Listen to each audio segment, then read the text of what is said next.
আসসালামু আলাইকুম, সবাই কেমন আছেন? আজকে আসছি ব্যারিস্টার সুমন আঙ্কেলকে নিয়ে কিছু বলার জন্য। ব্যারিস্টার সুমন হাগলো, ব্যারিস্টার সুমন বালা, ব্যারিস্টার সুমন এটা বললো, ব্যারিস্টার সুমন বালা। কারণ ব্যারিস্টার সুমনের পিছনে যে কি আছে সেটা তো আর কেউ জানে না। যারা আসলে রাজনীতি বুঝে, রাজনীতি জানে টুকটাক, তারা আসলে বুঝবো ব্যাপারটা আসলে কোন পর্যায়ে। ব্যারিস্টার সুমন আঙ্কেল, আপনার বলতে চাই, আপনারা বলে প্রবাসীদের জন্য কাজ করেন, প্রবাসীদেরকে এটা সেটা করেন, তাহলে কই सब क्या देखना पड़ रहा है। अच्छा है मैं अंधा हूँ। আজকে আপনি কই? আপনি আপনার স্বার্থ হাসিলের জন্য অনেক কিছুই করছেন। নির্বাচনের আগে মানুষের প্রতি সিম্পিতি দেখাইছেন, এটা সেটা করছেন।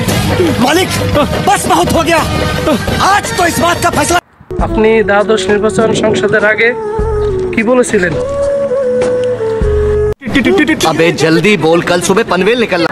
সংসদে নির্বাচন হই, জয়যুক্ত হই বা না হই, প্রবাসীদের পাশে আমি আছি। প্রবাসীরা আমার বন্ধু, আমার ভাই, আমার প্রতিবেশী, অনেক কিছু বলছেন।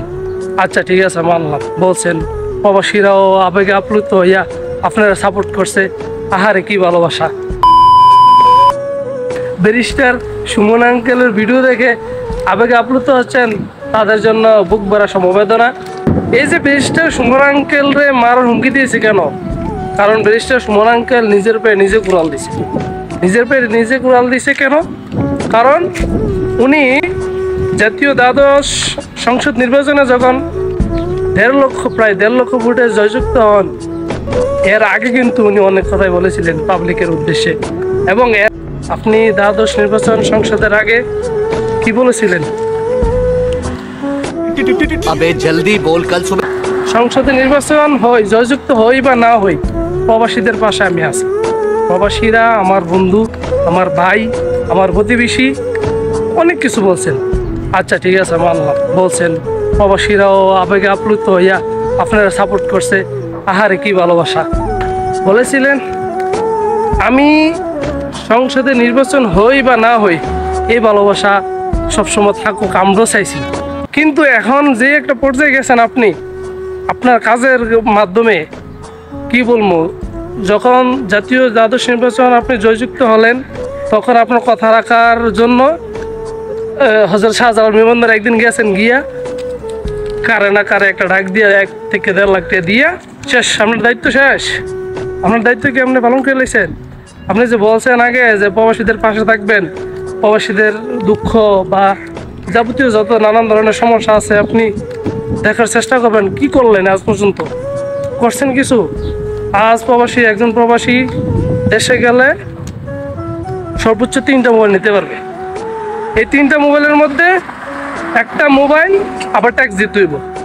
কেন ভাই? আমরা কি এখানে মাগনা মোবাইল নিতেছি? না মাগনা আমাদেরকে মোবাইল কেউ দিয়ে রাখে যে এয়ারপোর্টে ট্যাক্স দিতে হইব? উচিত টাকা থাকি না, আবার ট্যাক্স দিতে হবে এয়ারপোর্টে। কেন ভাই? আপনারা বলে প্রবাসীদের জন্য কাজ করেন, প্রবাসীদেরকে এটা সেটা করেন, তাহলে কই? আজকে আপনি কই? আপনি আপনার স্বার্থ হাসিলের জন্য অনেক কিছুই করছেন। নির্বাচনের আগে মানুষের প্রতি সিম্পিতি দেখাইছেন, এটা সেটা করছেন। উনি প্রবাসীর আবেগ নিয়ে, পাবলিকের আবেগ নিয়ে, এবং ওনার যে সিম্পিতির হাই লেভেল পর্যায়ে যে সিম্পিতি, ওই সিম্পিতি দেখায় পাবলিকের মন জয়যুক্ত করে নিছে।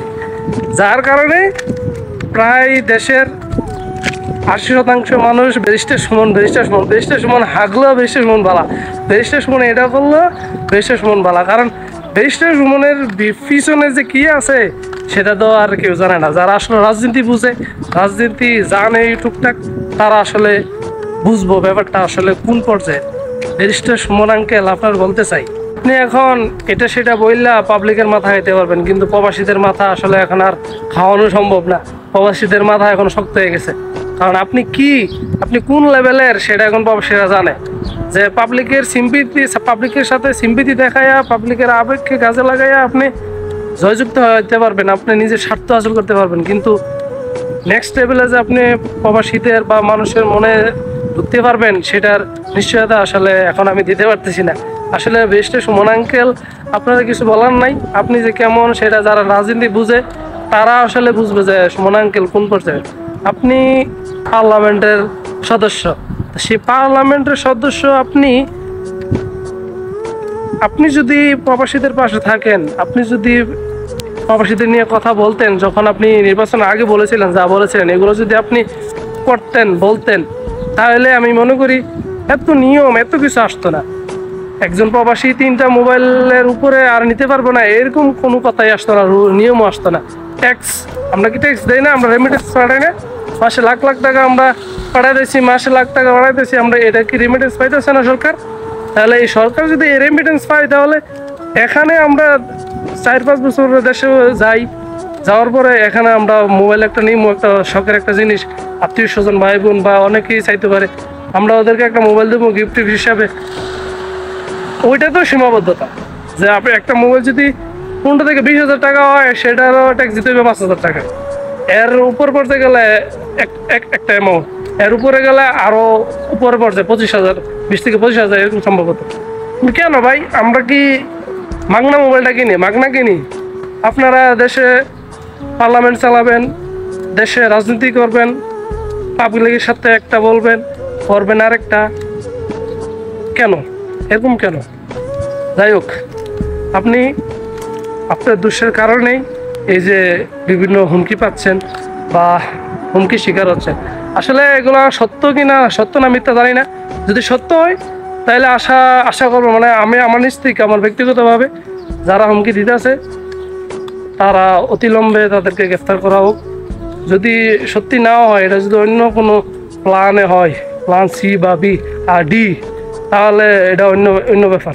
প্ল্যান বি বা সি যারা আসলে রাজনীতি বুঝে হালকা, আমি রাজনীতি বুঝি না, আমি রাজনীতি না হালকা, তবে আমার আব্বা রাজনীতি করে ছোটোবেলা থেকে দেখতেছি, তারা আসলে বুঝবে যে যাক। যাই হোক, সমস্যা নাই। বেশি সুমন আঙ্কেল, আপনার প্রতি দোয়া রইল, আপনি ভালো থাকেন, সুস্থ থাকেন। কিন্তু সর্বশেষ অনুরোধ রইল, প্রবাসীদের জন্য একটু হইলেও মুক্তিল্লা থাকেন, কারণ প্রবাসীরা দিন শেষে দেশে যায়, দেশে গিয়ে এয়ারপোর্টে যে একটা হেনস্থ হয়, সেটা ভাই একদম বলার মতো না। প্রবাসীদের পাশে থাকেন, আমি এটাই প্রত্যাশা করবো আপনার কাছ থেকে। আল্লাহ হাফেজ। সুমন আঙ্কেল, আপনি আপনার নিজের পায়ে নিজেই কুড়াল দিছেন। পাবলিকের আবেগকে পুঁজি করার সময় শেষ। এটাই আমাদের সোনার বাংলাদেশ। জাতীয় দ্বাদশ নির্বাচনের আগে কি বলেছিলেন মনে আছে তো, নাকি ভুলে গেছেন?